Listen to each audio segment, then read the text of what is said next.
an extremely important role to play. And I now live in an area where poultry is a main driver of the local economy.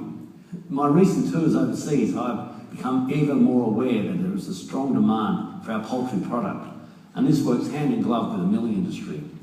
I'm always made aware of the issues with the milling industry, especially from people such as Dick Homer, who seem to haunt my office like a moth. Every time the light turns up, he turns up.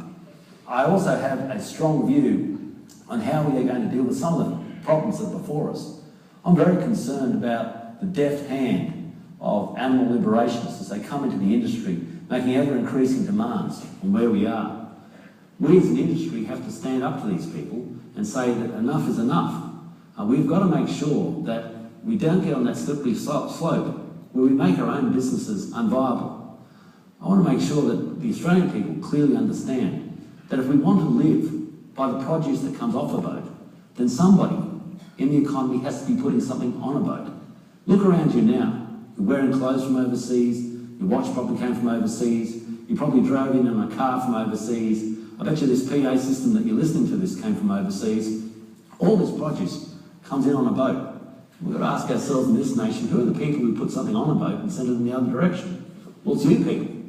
And therefore you must be prepared to stand up and say that you have a vital part to play in the economy. And people have got to understand that there's people like you that'll give us the standard of living that we all expect. I also want to make sure that we take agriculture into a policy structure that can be handed over to successive governments.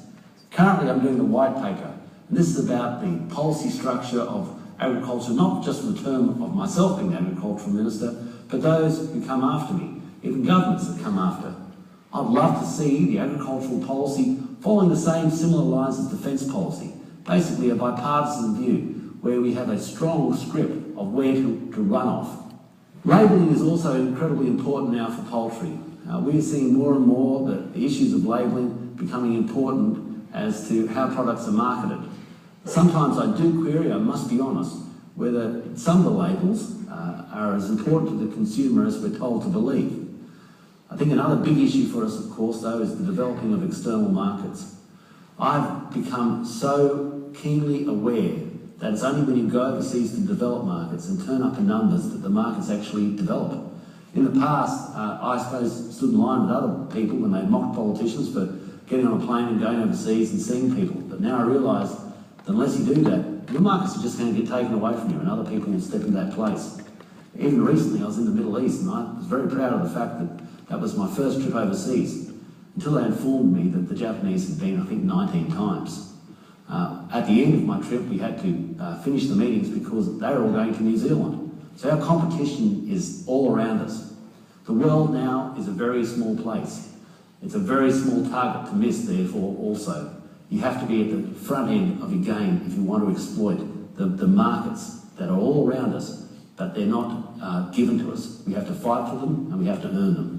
Biosecurity is also a key part of my department. I'm always aware of avian influenza and the effects it has, especially in the free-range chook industry. I remember being ridiculed when I said that, well, obviously free-range you're going to have greater access to avian influenza, until it was proven that that exactly was the case. I suppose some of the things my father, who was a vet, told me turned out to be correct. Now, these are the things that we're going to have to manage. We're going to have to manage them more and more. We now know how absolutely devastating it can be to a regional economy if there's an outbreak of AI. We know that we have to be able to deal with it immediately. We know how much it can cost not only those people who produce the poultry, but also the town where the industry is. One thing I ask back from you is that you also reinforce the importance of the agricultural department and agriculture in our nation's policy development. Sometimes I get a sense that it starts to fall off the agenda at a state level, and I must admit sometimes at a federal level. And it needs people like yourselves to make sure that you clearly announce to everybody that it is a strong pillar of our economy and needs to have the resources and the key people in it so it sustains your future and also supports our nation's future. The poultry industry is worth more than $2.1 billion a year. The egg industry is worth around $600 million a year. The stock feed industry produces about 6 million tonnes of feed. The flour milling industry produces about 2.1 million tonnes of flour. Australians consume about 44 kilograms of poultry a year. We all eat about 215 eggs a year, which means I'm missing a few. The stock feed industry supports the beef industry, the chulk industry, the dairy industry, the horse industry. It also exports product to places such as Japan. It's vitally important and works hand in glove with so many of our rural industries. Also, it's a great supporter of employment in regional towns and a great supporter of the purchase of grains in regional areas. The flour milling industry we get to meet every day when we put on our toast and have it with butter and jam or with Vegemite or whatever blows your hair back if you've got any left. It is a vitally important part. The ethanol industry, it's the next string to our fuel requirements into the future. All these industries are also key ingredients for the development of a regional-based economy, which is so important for our nation's economy.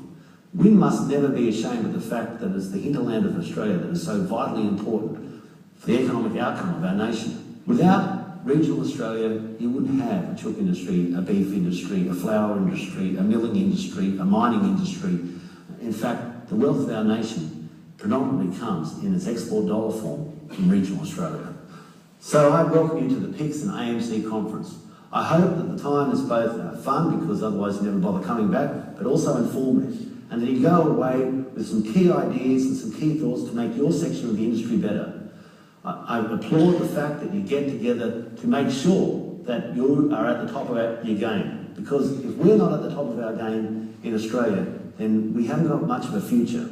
It's an extremely exciting future for our nation. It's an extremely exciting future for our region. But you'll only win if you're the best. All the best and God bless.